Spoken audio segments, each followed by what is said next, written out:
कैलाश से धुआं धुआं है। अरे का हो काहे मन मार के बैठल बाड़ू? कोनो प्रॉब्लम बा? ए जी एगो बात कही। कहा।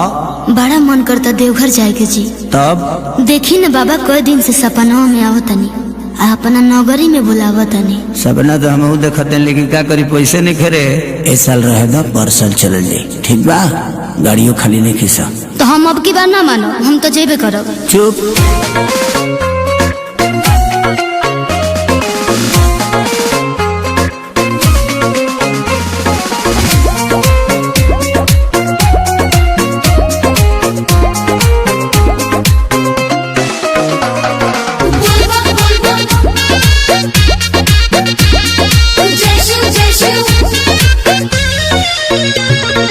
गाड़ी रिजर्व नहीं मिला जान, असो भारत छोड़ा जान कर परेशान।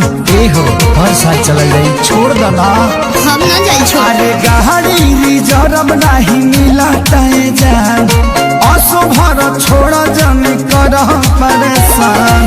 जाए खातिर देव घर फूलौले बाड़ू लोला, फूलौले बाड़ू लोला। हाँ तो सुनी ना। नहीं रसता में मांगब कोका कोला, ए राजा बुक कोके होला, चली ना बोलौले बड़े भोला,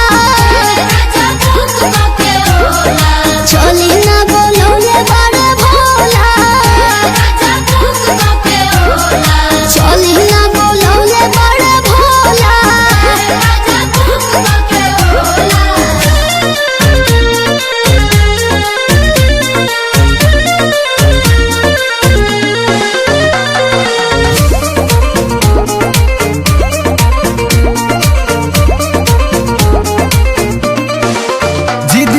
कर तू मानिला सजनिया, गाँव के शिवाला जल ढार ली हरनिया। फुसलाई मत, हम मानब नावा बकी बेर जाइबे करब, भोले बाबा को जलवा चढ़ाइबे करब।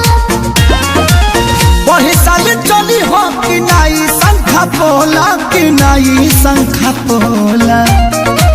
हाँ तो सुनी ना। नहीं रसता में मांगब कोका कोला, राजा बुक कोके होला, चली ना बोलौले बड़े भोला, चली ना बोलौले बड़े भोला, चली ना बोलौले बड़े भोला।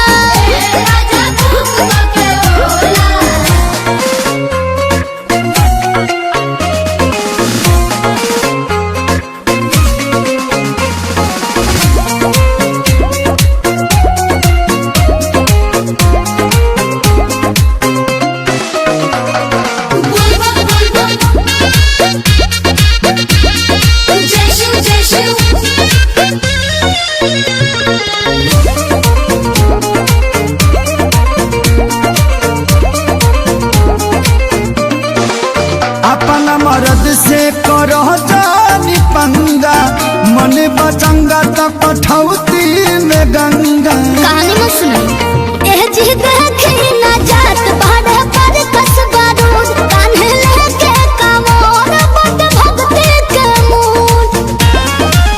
तोहके चढ़ौले बा खेसरिया बकलोला, खेसरिया बकलोला। असर बिंदु जी तो जाते बाड़ो।